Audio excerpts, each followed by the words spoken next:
සියලු දෙනාටම සුබ උදෑසනක් වේවා කියලා ප්‍රාර්ථනා කරනවා. අද දවසේ අපේ වැඩසටහනට පැමිණි ඔබ සියලු දෙනා ඉතාමත්ම ආදරයෙන් වැඩසටහන සඳහා පිළිගන්නවා. ඉතින් කුෂිකර්ම දෙපාර්තමේන්තුව හැමදාමත් වගේ ඔබට අලුත් දේවල් තමයි කියලා දෙන්නේ.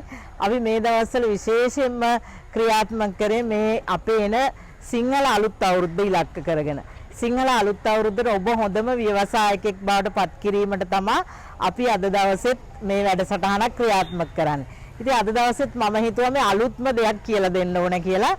සමහර විට ඔබ කාලත් ඇති මමත් මේ මෑතකදී තමයි ඒක මම අද කියලා දෙන ආහාරය කන්න හම්බුනේ. ඉතින් හරි රසයි.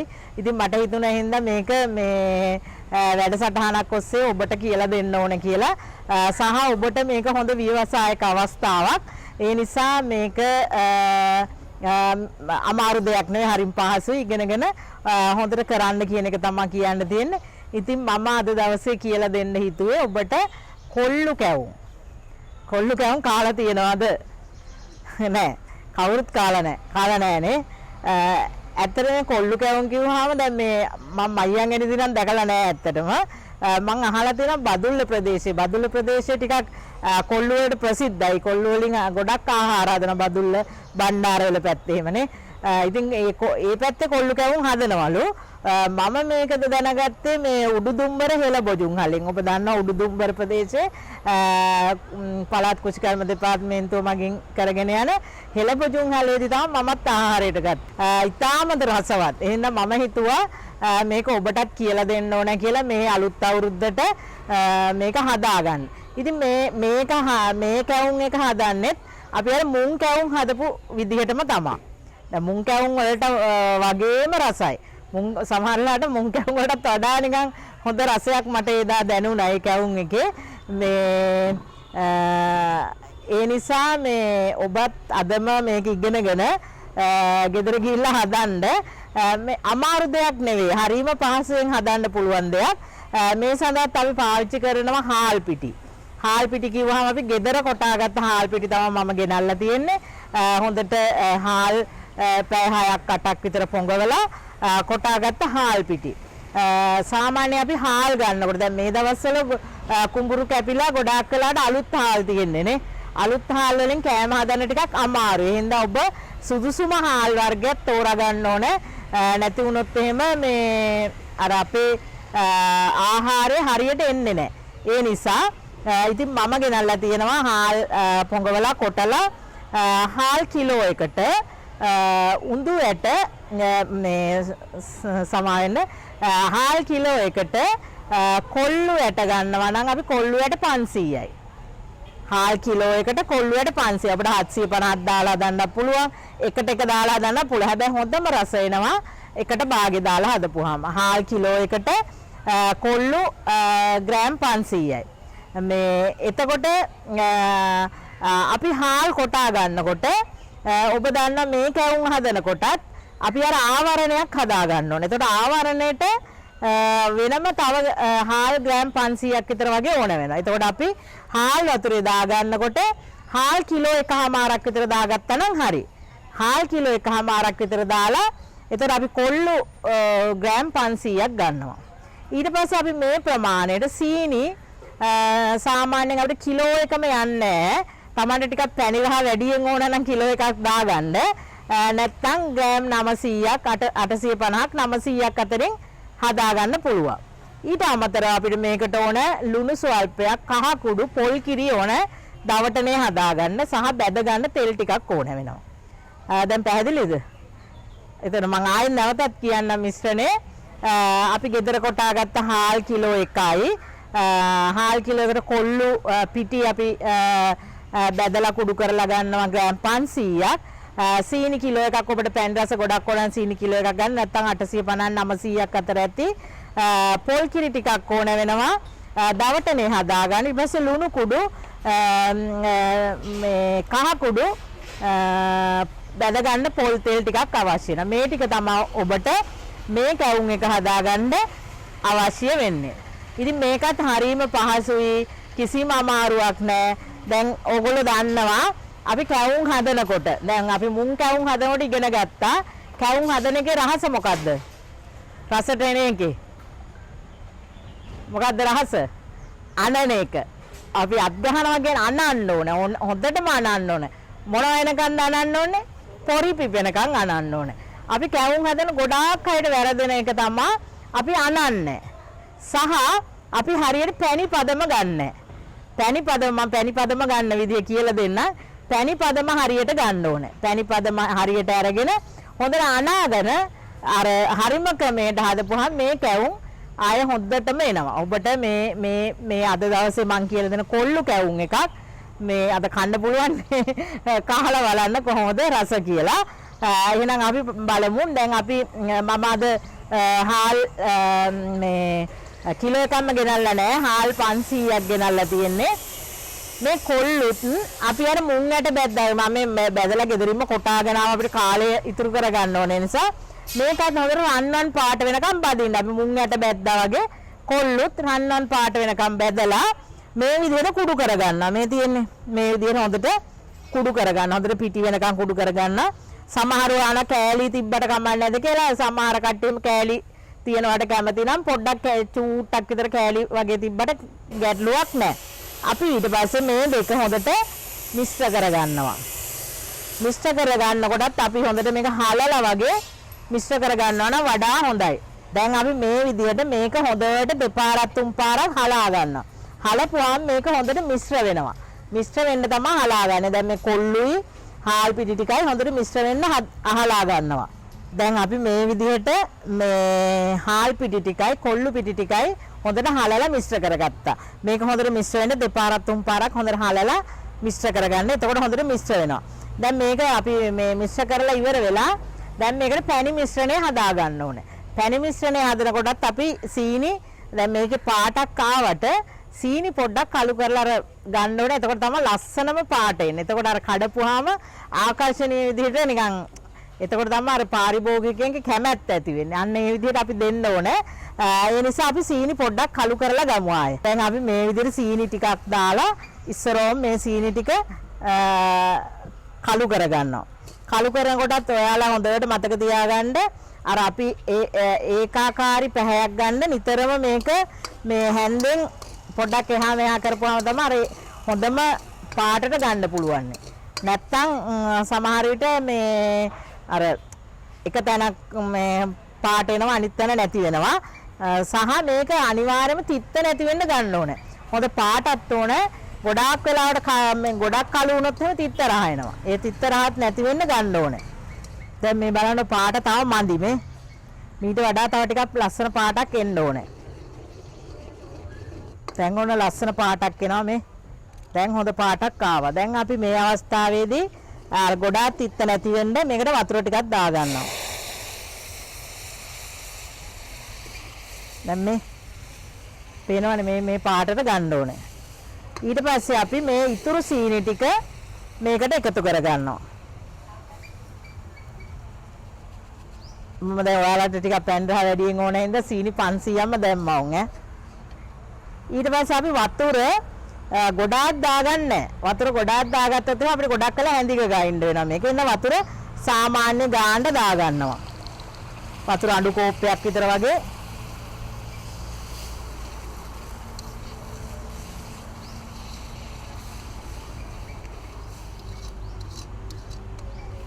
ඊට පස්සේ අපි මේකට ලුණු කුඩු ටිකකුත් දා ගන්නවා.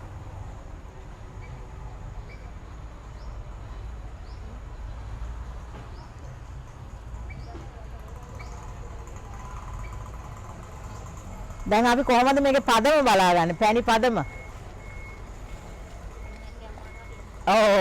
කැවුම් හදනකොට අපිට හොඳ පදම. අපි දැන් මේ වගේ වතුර එකක් අරගෙන අර උණු උනහම මේක ඇතුළට දාලා ඉහිරෙන්න බෑ. ඇතුළට ගුලිය වගේ යන්න ඕන. සහ ඒ ගුලිය අපිට අතින් අරන් මේව බෝලයක් වගේ හදන්න පුළුවන්. අන්න ඒ ගානට තමයි පදම හරියටම එන්නේ. ඒ කියන්නේ කැවුම් වල දැන් ඕනෑම කැවුම් එකක් හදනකොට ඒ පදමට තමයි අපි ගන්න ඕනේ. මැද ලස්සන පාටක් එනවා මේ විදිහට. අපි පැණි පදම හරියට ආවේ නැත්තම් කැවුම් කුඩු වෙනවා. අර එකට වෙලා තියෙන්නේ නැහැනේ කැවුම් ගෙඩිය. සහ පැණි පදම වැඩි වුණොත් මොකද වෙන්නේ? හයි වෙනවා. අර මේ දෙක කන්න බෑ. දත් සෙට් එකම ඉවරයි. එහෙම කෑවොත්. දැන් මේ ඇතුලේ එකතු වෙනවා මේ ටික. ඉහිරෙන්නේ නැහැ. මේ දැන් මේ අතට ගන්නත් පුළුවන්.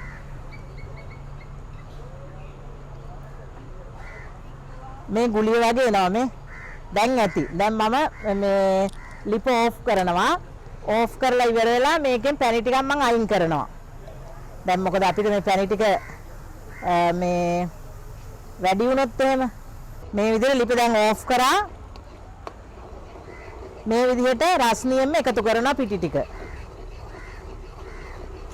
මේකට අර පත්තක් ගන්න ඕන. පත්තක් කියලා තියෙන්නේ පත්තක් ගන්න ඕන. පත්තෙන් තමයි හොඳටම මේක මිශ්‍ර කරන්න ලේසි.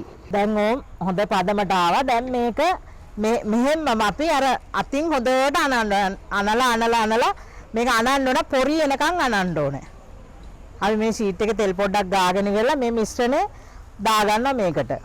දැන් අපි මේ අතේ තෙල් ටිකක් ගාගෙන මේක අනන්න ඕනේ. මේක හොඳට මේ අර පොරි එනකන් අනන්නේ ඇඟිලි වලින් නෙවෙයි. මේ අල්ලෙන්. මෙතනින් තමයි අනන්නේ. හොඳට මතක තියාගන්න. දැන් අපි මෙහෙම මේක අනලා අර අත් ගහනවා කියලා කියන්නේ අපි. මෙන්න මෙහෙම කරලා මෙහෙම අනනවා. මෙන්න මේ විදිහට මේ පැත්තට ඕම් අල්ලේ.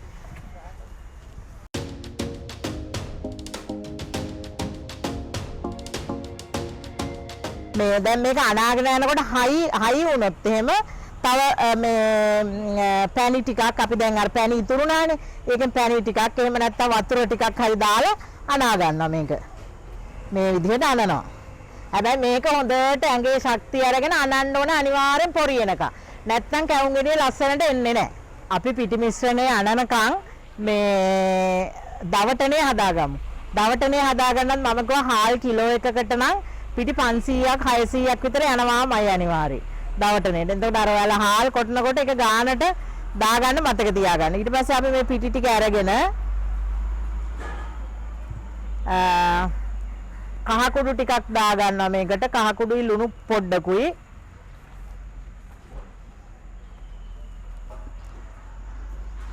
කහ ටිකක් දාගන්න අර ලස්සන පාට එන්න ඕන හින්දා. ඊට පස්සේ අපි දවටනේ චූට්ටක් අර ලුණු රසට චූට්ටක් දාගන්නවා ලුණු. කළා අපි මේක අනන්නේ පොල් කිරෙන්. පොල් කිරි වලින් තමයි අනන්නේ. ගොඩාක් කට්ටිය මේක අනනවා ඇල් ඇතුරේ.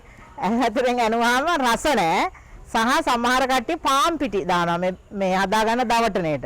පාන් පිටි දාපුවාමත් රහ නැහැ. හාල් පිටිම පාවිච්චි කරන්න ඕනේ මේකටත්. ඒ නිසා අපි මේ පොල් කිරි ටිකක් දාලා මේක ගොඩාක් දියටත් නෙවෙයි සාමාන්‍ය උකු ගතියකට අනාගන්නේ.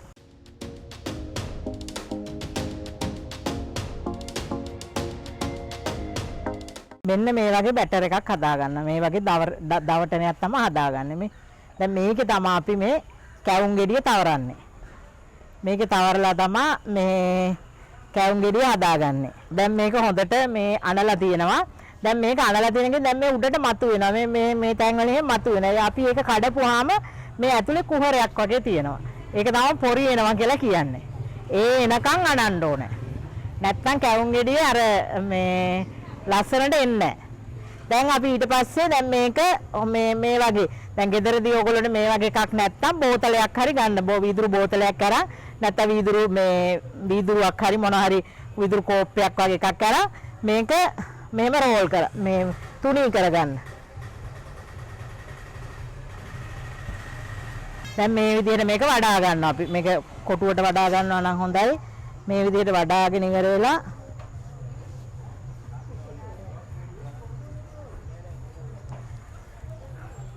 අපි මේ වගේ පිහි අරගෙන පිහියෙන් මේක අවශ්‍ය ගානට කපා ගන්නවා.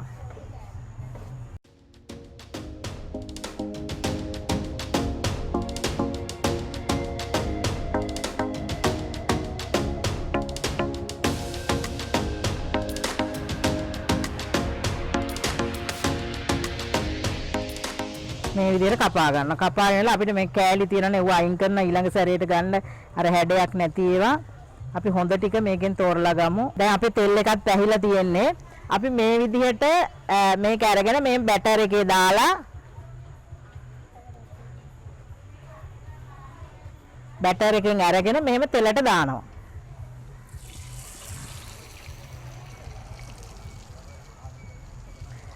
මේ කොල්ලු කැවුම් හදනකොටත් මුං කැවුම් වගේමයි කැවුම් දෙක තුනක් එකවර දාන්නේ දැම්මොත් ඇලවෙනවා. දැන් ඔන්න ලස්සනට ආවා කැවුම් ගෙඩිය. කොල්ලු කැවුම් දැන් ගොඩාක් කට්ටියට මුං ඇට කන්න බෑනේ සීතලයි අරේ මේ කියනවනේ නේද? එහෙනම් කොල්ලු ආහාරයට ගත්තාම ওই සීතල වගේ දේවල් නැති වෙලා අර වාත අමාරු අරව මේවා මොනවත් වෙන්නේ ඒ නිසා ගුණදායක පැත්තත් හොඳට තියෙනවා. ඒ නිසා ඔබ මේ සිංහල අලුත් අවුරුද්දට අනිවාර්යයෙන්ම කොල්ලු කැවුම් එකක් හදන්න. මොකද ඒකේ රස මේ මම දන්නවා දැන් මේ මෙතන ඉන්න අයත් කෑවා හරීම රසයි. ඒ නිසා ඔබත් ඒ රසය අත්විඳින්න අනිවාර්යයෙන්ම අත්විඳින්න ඒ ගුණය ඒ රසය අත්විඳින්න කියන එක මම නැවතත් මතක් කරනවා. ඔන්න කොල්ලු කැවුම් ටික හදවුවා තව හැදෙනවා. මම මේ ටිකක් ගත්තා.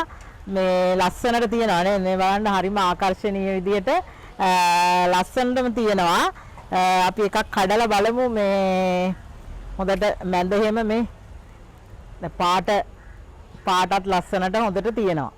මේ රසත් ඒ වගේම තියෙනවා සුවඳින් කියන්න පුළුවන් රස කොහොමද කියලා ටිකක් දනවා.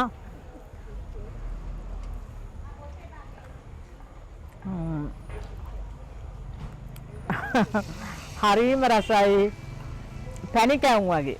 ඇත්තටම පැණි කැවුම් වගේ පැණි කැවුම් රසමයි තියෙන්නේ. පැණි දාලා හැදුවා වගේම රසයි. මේ ඔයගොල්ලොත් අද ගෙදර යනකොට මේ ටවුන් එකෙන් ඇරයි යන කොල්ලු ටිකක් ඒකලා ගෙදර ගිහිල්ලා මේක අදම හදන්න පුළුවන්. ආයේ ලොකුවට හිත ඉන්න දෙයක් නැහැ.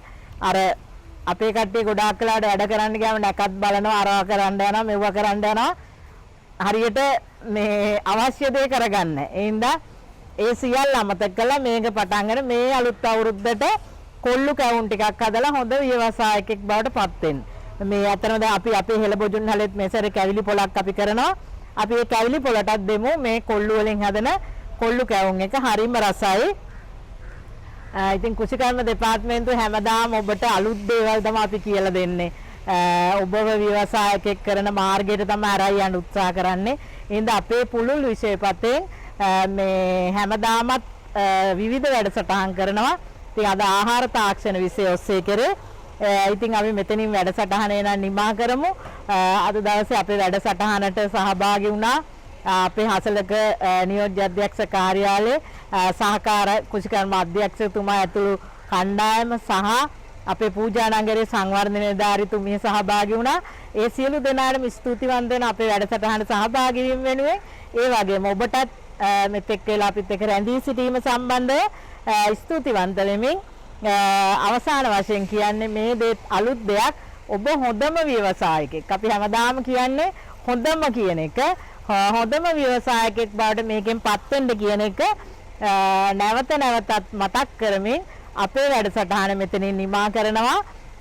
ඔබට ජය වේවා කියලා ප්‍රාර්ථනා කරනවා. ඒ වගේම මගේ දුරකථන අංකයත් කියන්නම් 0.7 4 0.23 788යි 6 සහ 0.71 650යි 788යි 6 0.71 අංකෙන් මම WhatsApp ඉන්නවා. මොනවා හරි ඔබට විසඳාගත නොහැකි ගැටලුවක් තියෙනවා නම් මට යොමු කරන්න මම අනිවාර්යෙන් මේකට පිළිතුරක් ලබා දෙනවාමයි. ඉතින් එහෙනම් අපේ වැඩසටහන මෙතනින් නිමා කරමු. ඔබ සියලු දෙනාටම ජය වේවා කියලා ප්‍රාර්ථනා කරනවා. බොහොම ස්තුතියි.